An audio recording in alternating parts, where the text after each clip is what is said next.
The following is an internal training video on how to process impulse radar Raptor multi-channel data. First thing we want to do is create a new project. We want to browse for a default directory, and I'm going to put on GPR multi-channel, and then give the project a survey name. I'm going to call this impulse radar Raptor MC8 channel. Okay, the next thing we want to do is look for that particular equipment, and then we hit new survey to create the project. Our next step is to transfer the data into the project. I think I have everything on the desktop. You just say OK, and we're going to import all the files to the raw folder.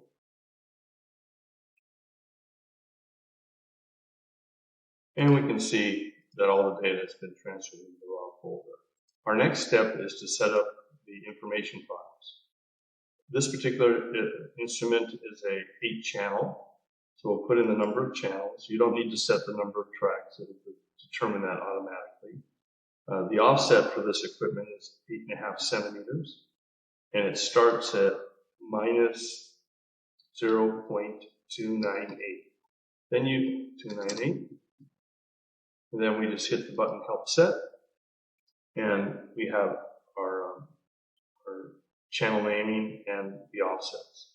You can also check with your equipment. We also are integrated with 22-channel configurations, and there's even an 18-channel. So you'll need to know what your system has and adjust these values as needed. Our next step is to hit multi-channel general and say import create info. Creates 2 information files, info main, which will have the main channel, which is usually sometimes channel 1, and it'll have the navigation associated with that one channel, and then info channels, which will have all different offsets. Come back into the edit info file menu, and we have info main active. You can always check Raptor get TS, but it's already been set for you. Our next step is to get the navigation, and this will read the navigation for the project, and it has a number of listings. And notice it's really just the first channel in the data. Okay, our next step is to put on info channels, and here's the 8 channels that you can see. So this particular manufacturer, channel 1, has the navigation associated with it. We then will go array to nav, and this will, based on the offsets, will compute the navigation for each individual channel.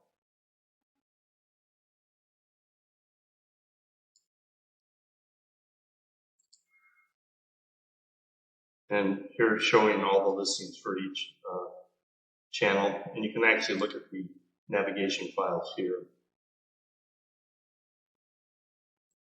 Okay, our next step is then to convert the data. This is Raptor 16 to 16, and this has a big offset on it. And this particular equipment, if you look at it, there's a little bit of a wobble on it. You can see the wobble here. Oh, sorry, you can see. You can see the wobble here. The signal is off the 0 line, so we would definitely want to use batch gain minus wobble. So I'm going to hit gain reset. We never apply gain until we do time 0 corrections. And then we'll do batch gain minus wobble. And we're working in multi-thread mode. Okay, that's been completed. Our next step is to look at the GPS track. And they're showing all the tracks. Next step is to apply the navigation. We would go to GPS vector scan number, and you can see that there's like 164 markers over 884 scans on the first swap of data. Following that, our next step is to do radar editing, and I'm just going to use a value of 0.2 on method 1, and assume it's all correct. We'll run multi-thread mode. and it's chopping off the data, and it told us the maximum and minimum sampling for time 0 on channel 6. It looks like it's got 130 samples. So we're losing quite a lot of depth penetration for this particular data set.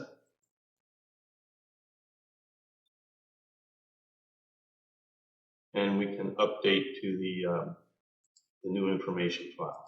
If you want real briefly to look at all the channels now, we can put it on the edit folder, and we can look at 11 channels or 8 channels by 1 row, and get it all on the screen so we can just see how time 0 looks. And it looks pretty uniform after we chopped off the ground wave. Okay, the next step would be to do background filtering, and we'll just apply a background filter across all the data.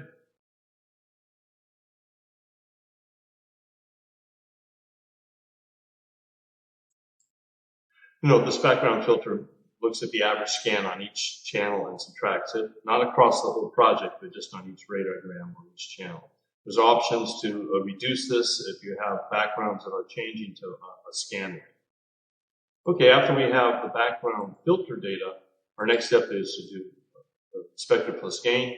We come into this menu and do an AGC.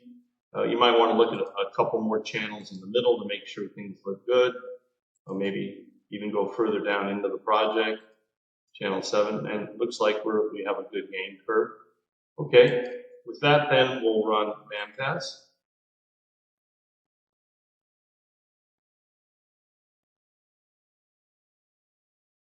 Bandpass is finished. We'll put on bandpass, and the next thing is to search for a hyperbola. You may want to go to a grayscale here, but I'm just going to leave it in this scale for now.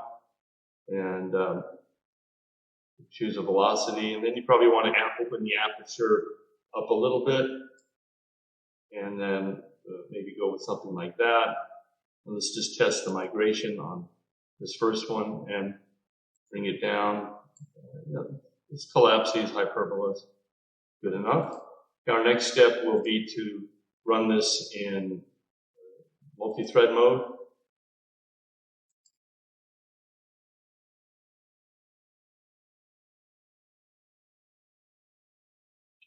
After migration, we're going to want to do a Hilbert transform.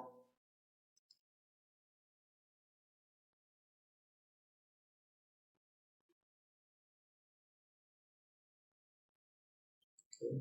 One channel, we could look at a few of these profiles. I can put on the migrate, background filter, and even put on the edit folder and the Hilbert bandpass. So we have these 5 folders.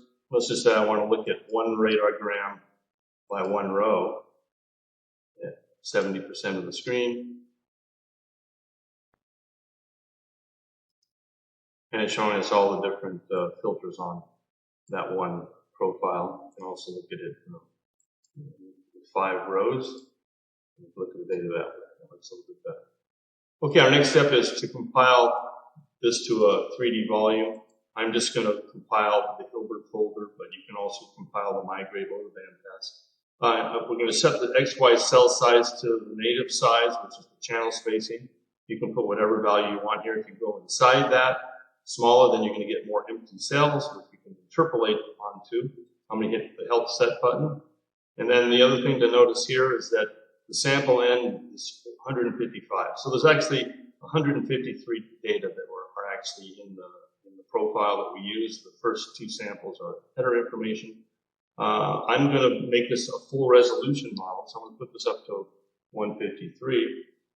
You could also say, well, I don't need to have every sample in there. I only want to have every other sample. And you could use a value like 77 if you want, which is about half that. So let's go ahead and use everything. I'm going to call this the H folder of Hilbert. And then I'm going to go ahead and create this 3D volume.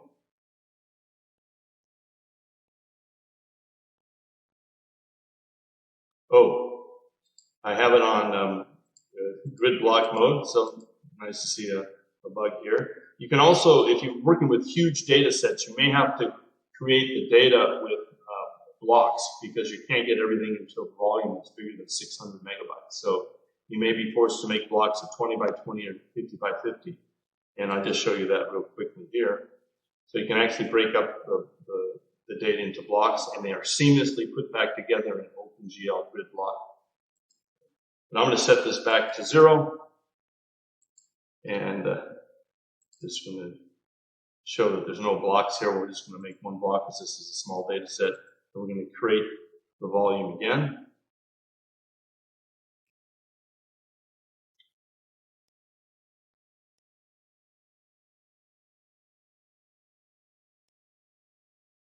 Now we can look at this volume, and we'll see that it almost doesn't have very many holes in it. There's a few here. That might be acceptable, but if you want to interpolate onto the data, we can interpolate one cell into either cells that are missing on the edges or across everything. I often like to do an interpolate all, which will do like a nearest neighbor average on everything and fill in empty cells as well. So I'm going to hit that.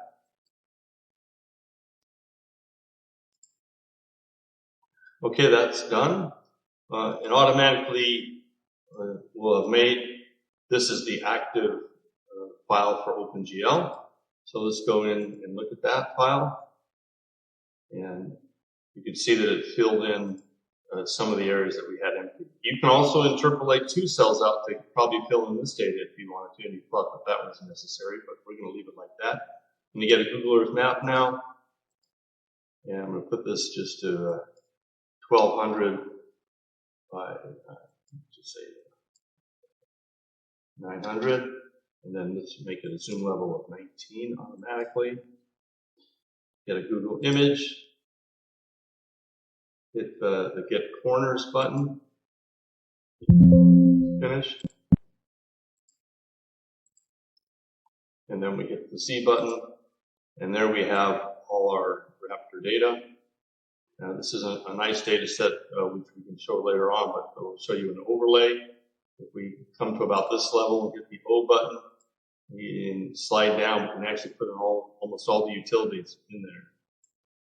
Go back to the Z map plane, and we'll start up a little bit higher, and hit the O button from here. Oh, we don't want to go all the way in. So there we're seeing a lot of the utilities. If you want to change the resolution on this data or the transform, we can go to the VX, and you can bring down this high cut closer to the histogram. You have to engage it and hit save, and it could add more colorization and stronger contrast to the data. There are some more advanced features which we can show very briefly. There's an H calibration option where we put on the Hilbert folder, and if we run this, you have to have a Hilbert folder. It looks at the average Hilbert transform for each channel, and it'll show you a calibration curve. So basically what this calibration curve says, if you're on the yellow, that means you're the strongest channel. So really channel 3 is pretty strong across the whole system. So is channel 2, but only halfway in channel 1. These other channels are weaker. And what if you do, if you believe that you have a little bit of line noises, you can apply these gain curves to the channels during compilation. So there's 2 ways to do that. I can hit apply, and it'll write these radargrams with a new gain to the regain folder. So I'll just do that because it's not such a big project. And so it's applying that gain curve onto the regain folder. But it's also just easy enough to just use the Hilbert folder, and these gain curves, whichever active here, will get applied automatically. If you want to apply the gains from the regain folder, you have to reset all your channels back to 1, the calibration curves. So I'm just going to call this HCal data because I'm applying a calibration to it, and it can help to get rid of some line noises in the data.